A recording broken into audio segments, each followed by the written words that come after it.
नमस्कार, मैं हूं संजीव कुमार और आप देख रहे हैं आखिर प्रहरी न्यूज़। पूरे बिहार में करीब करीब 18 से 19 महीना जो है वो पंचायत चुनाव हुए का जो है समय बीत चुका है। इस 18-19 महीने में वर्तमान के जो मुखिया हैं उनके द्वारा क्या कुछ काम किया गया है, किन समस्याओं से रूबरू हो रहे हैं और इस दौरान जो उन्होंने घोषणा पत्र जारी किया था कि इस बार हम लोग क्या कुछ डेवलपमेंट यानी विकास का काम करेंगे, क्या कुछ धरातल पर उतरा और आगे क्या कुछ सोचते हैं। इसके अलावा कुछ सिद्धांत की बातें, कुछ अधिकार की बातें और कुछ सुरक्षा को लेकर के चर्चा पर चर्चा करेंगे। तो अभी हम लोग आए हुए हैं भोजपुर जिला में संदेश प्रखंड पड़ता है और पंचायत का नाम है चिल्हौस। यहाँ के जो वर्तमान मुखिया हैं रीमा देवी जी हैं।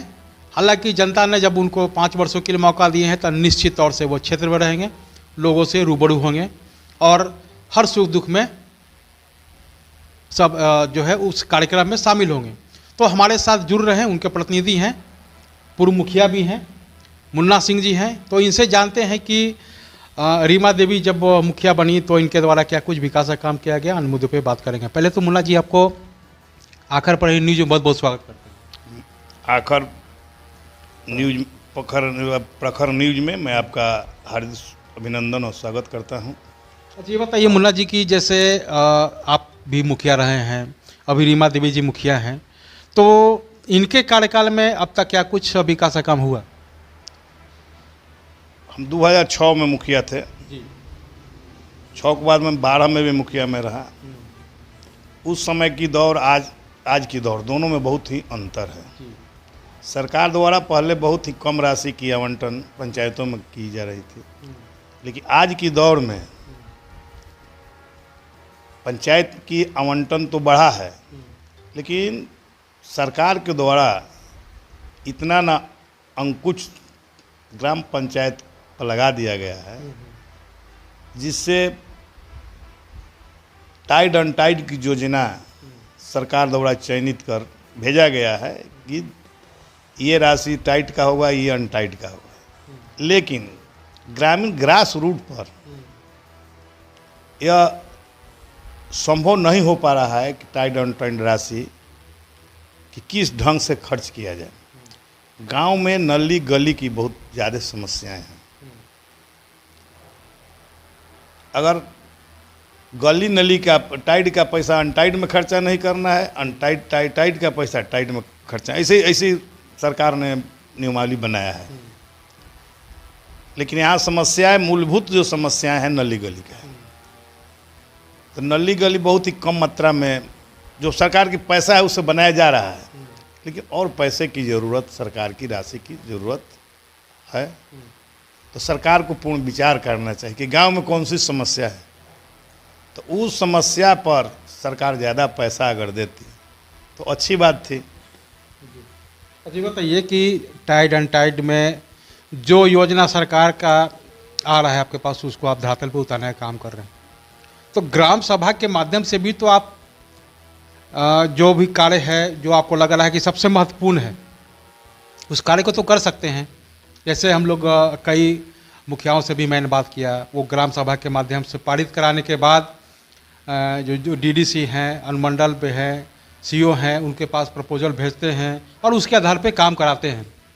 तो आप क्यों नहीं करा सकते? ग्राम सभा तो हम लोग कराते हैं, लेकिन ग्राम सभा अगर कोई योजना को पारित करती है उसको काटने का अधिकार बिहार सरकार किसी का नहीं है, किसी का नहीं, वही बात। लेकिन ग्राम सभा को भी केंद्र सरकार और बिहार सरकार नहीं मान रही है।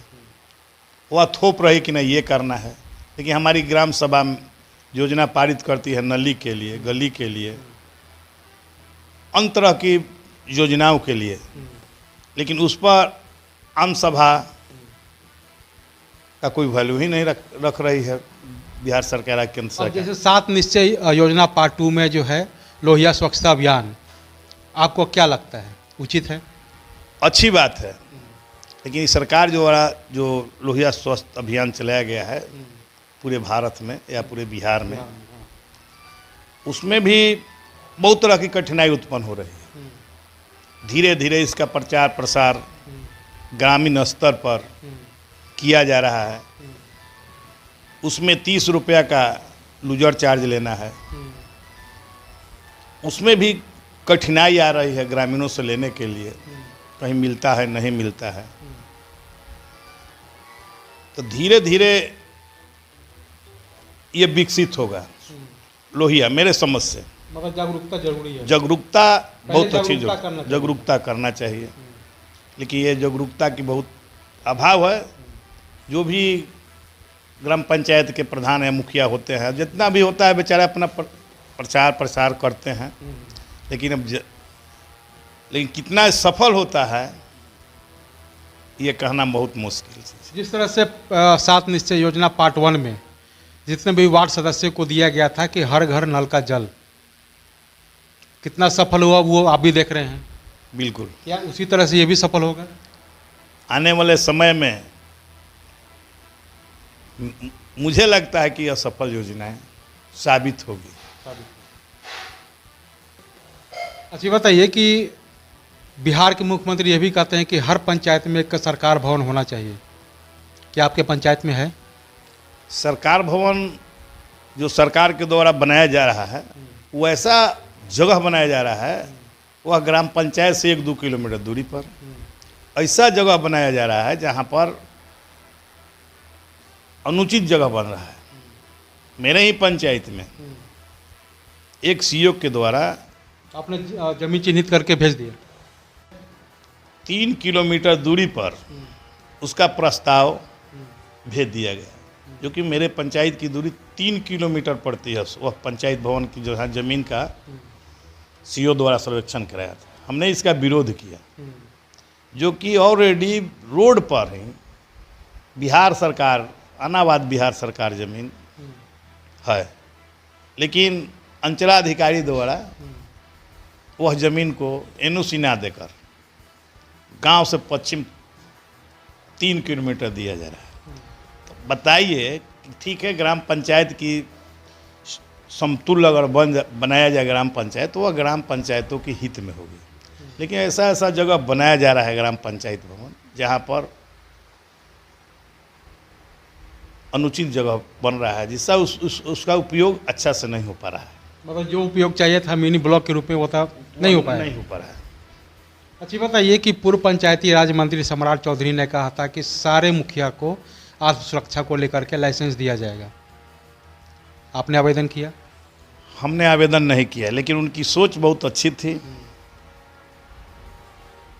सुझाव अच्छा था, लेकिन फिर क्या हुआ नहीं हुआ इसके विषय में वे लोग ही, मंत्री जी लोग ही बता पाएंगे।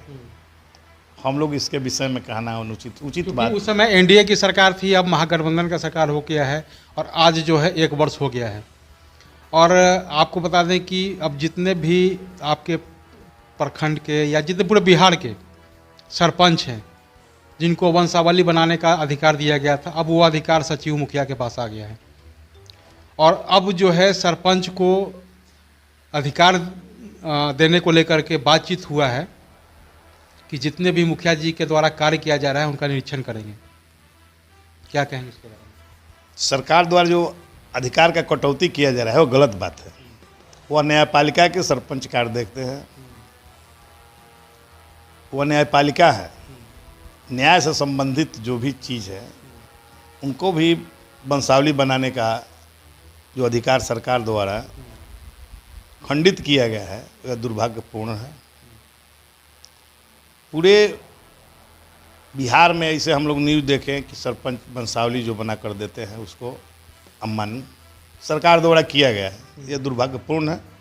और अधिकार देना चाहिए, सरपंच को देना चाहिए, मुखिया जी को देना चाहिए, लेकिन मुखिया जी को भी अधिकार में कटौती, सरपंच का भी अधिकार में कटौती, ये सरकार की जो नीति है ये अच्छी बात नहीं है। अच्छा, आप पहले भी मुखिया थे, अभी आपकी पत्नी मुखिया है, तो पहले और अब में क्या अंतर आपको लगता है काम करने में?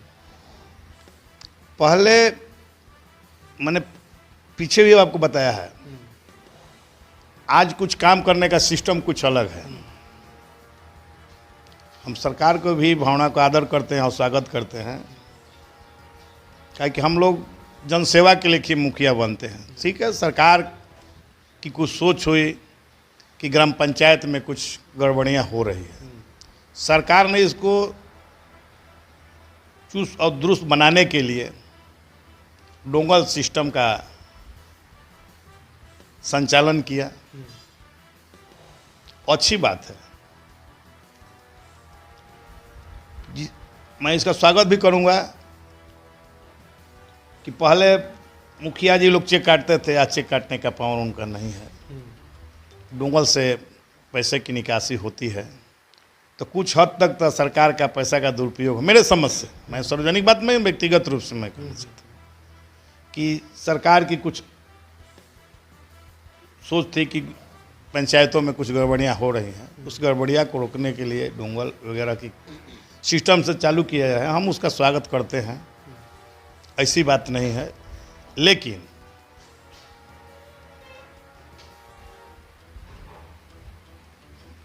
जो भी सिस्टम का पैसा आता है या 15वां वित्त का आता है, वो मनरेगा के तहत खाते पर भेजने का भी प्रस्ताव सरकार द्वारा ग्राम पंचायतों को दिया गया है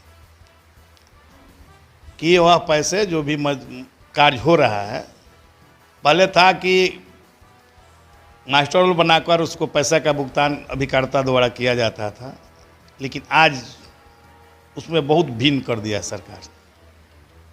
मनरेगा के तहत, मनरेगा जैसा इस योजना को कर रहा है, जिससे काम करने में बहुत कठिनाई हो रही है।